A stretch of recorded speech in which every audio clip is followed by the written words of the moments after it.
क्या तेरे मिलने की जो दुआ ना करे।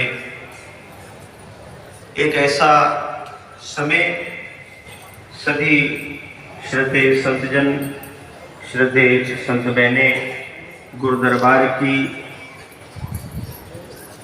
प्यारी संगत, सभी के दिलों में महाप्रभु नगली निवासी भगवान का श्रद्धा, प्यार, निष्ठा, विश्वास, सभी के उद्गार बारी बारी श्रवण किए। हमारे प्रमोद जी, आपने भी हाजिरी लगाई। तेरी याद दिल में लिए जा रहा हूँ, इसी के सहारे जिए जा रहा हूँ। ऐसे ही ये भाव अभिवृद्ध होते रहें और इसी के साथ प्रार्थना। श्रद्धेय चिदानंद मुनि जी महाराज रांची से काफ़ी समय से प्रतीक्षारत हैं।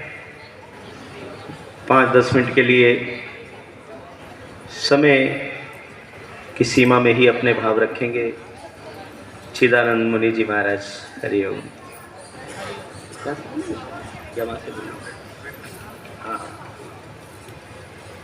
सभी बड़े प्यार से एक बार बहुत जय घोष करेंगे। बोलो जयकारा।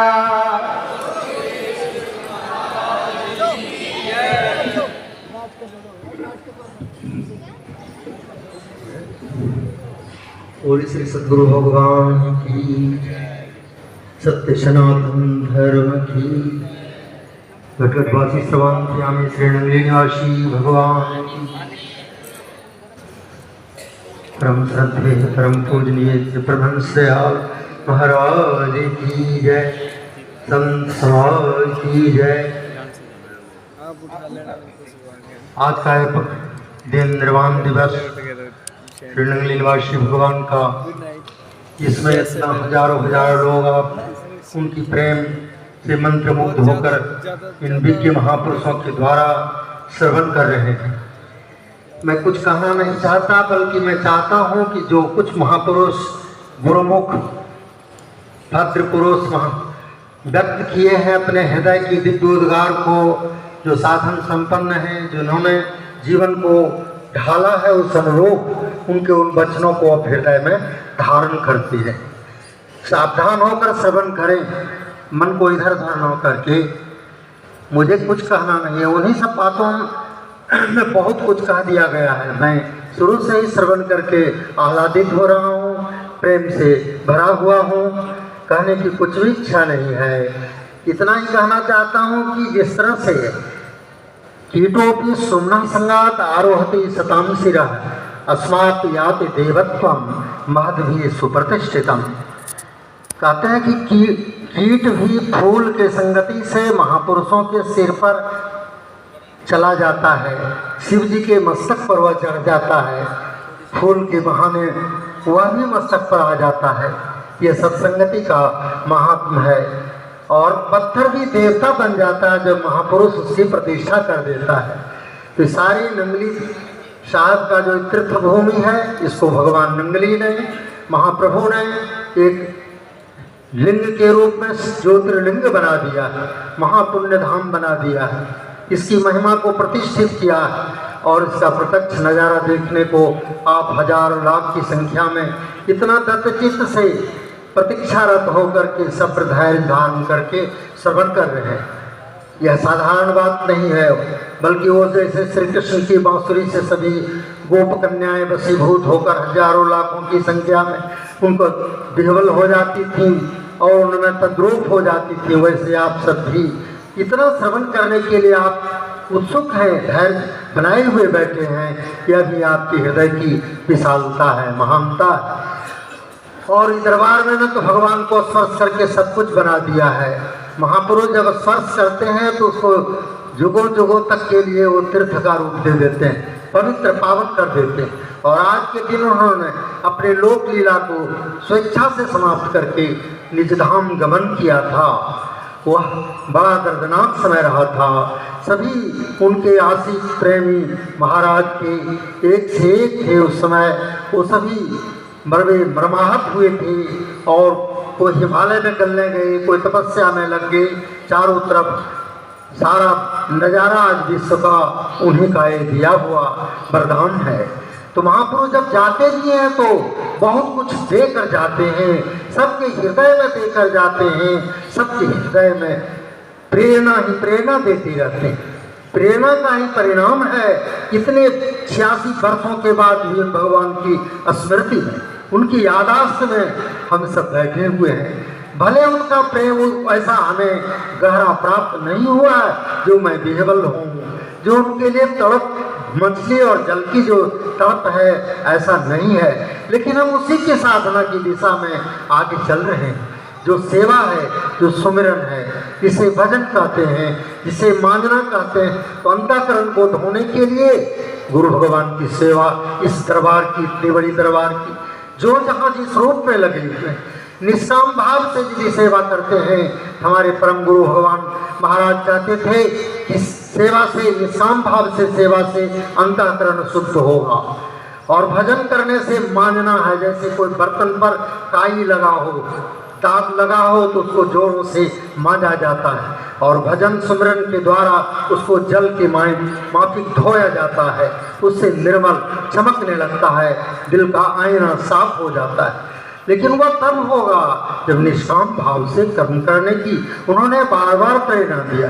सेवा की कीमत ही नहीं दिया जा सकता, एक बार सेवा की करोड़ों अरबों रुपयों में दिया जा सकता है। सेवा बेकीमत कहा है, उन महापुरुषों ने बार बार फरमाया कि सेवा की कोई कीमत नहीं होती। सेवा की सबसे बड़ी कीमत ये है कि सिर्फ उसके वक्र हो जाता है, क्योंकि सेवक सिर्फ भाव बिना भवन तरिये उर्गार, बिना सेवक तुलसीदास का अंतिम निचोड़ ही है, मैं सेवक रघुपति पति मोरे। यही सबसे बड़ा भाव है हम लोग के लिए भी दरबार में, यही है कि गुरुदेव भगवान हमारे स्वामी हैं, हम उनके सेवक किंकर हैं, दास हैं, चाहे जिस रूप में हो।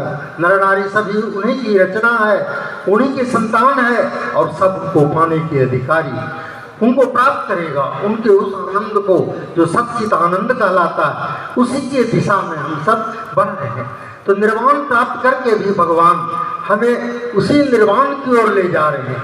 हमारा भी जन्म मरण से छुटकारा हो, जो 84 लाख जोनियों में हम परेशानियां भोग कर आए हैं इस मानव तन में।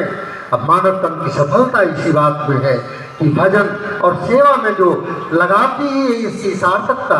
नाम जब जो करते हैं, जो ध्यान करते हैं अपने इष्ट देव का, तसव्वुर में जो लीन होने की कोशिश कर रहे हैं, उसी के लिए हृदय को मानने के लिए निष्काम भाव से सेवा करते हैं। और जितना भी कोई कर्म है निष्काम भाव से किए जाने पर वही अंतःकरण की शुद्धि का कारण बनता है। नहीं तो सकामता लाने पर लौकिक फल तो अवश्य होगा, लेकिन उसका फल सुख दुख दोनों द्वंद्वों में मुझे पढ़ना पड़ेगा, आपको, हमको, सबको। इसीलिए महापुरुष कहते हैं कि तुम अपनी इच्छाओं को जीतो और उनकी इच्छा में इच्छा को मिला दो, यही शरण है। उनके मन में अपने मन को मिला दो, यही शरण है। तो क्या कह रहे हैं, इस बात को महापुरुष अनेक भांत से आप लोग को समझाया है, सुनाया है, गा करके भी सुनाया है। सबका मतलब इतना ही है कि मानव तन को सफल करना है। सफल करने के लिए लौकिक पुरुषार्थ से ही सिद्धि नहीं मिलेगी। अरब खरब द्रव्य हों, उदय स्थलों राज हों, फिर भी मृत्यु से सब भयभीत होते हैं। ऐसे महापुरुष जो मृत्यु से खेल के समान समझते हैं, वस्त्र परिवर्तन के समान समझते हैं। जैसे श्री कृष्ण ने कहा था कि अर्जुन तुम भयभीत हो रहे हो, कोई नहीं मरेगा, कभी कोई नहीं मरता, मरकर फिर जन्म लेगा, फिर मरेगा, ये तो हो ही रहा है संसार में, तुम क्यों इसके लिए चिंता करते हो। ये वस्त्र शरीर जो है, देहिनोऽस्मिन् यथा देहे कौमारम यौवनम जरा तथा देहांतर प्राप्ति धीरस्तत्र मुह्यति।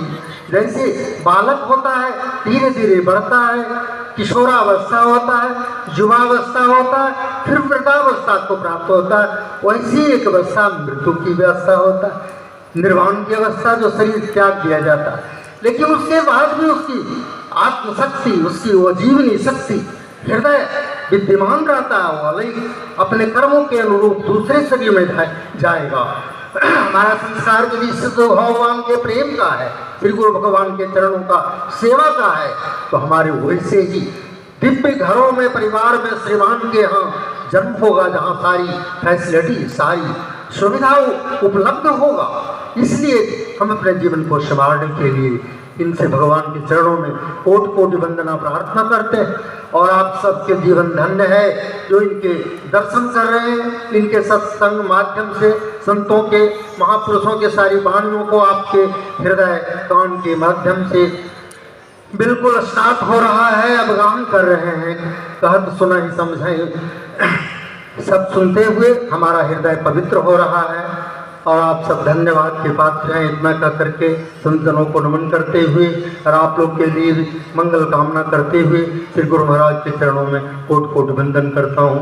बोले श्री नंगली निवासी भगवान की जय, श्री परमानंद दयाल भगवान की जय, सत्संग समाज की जय।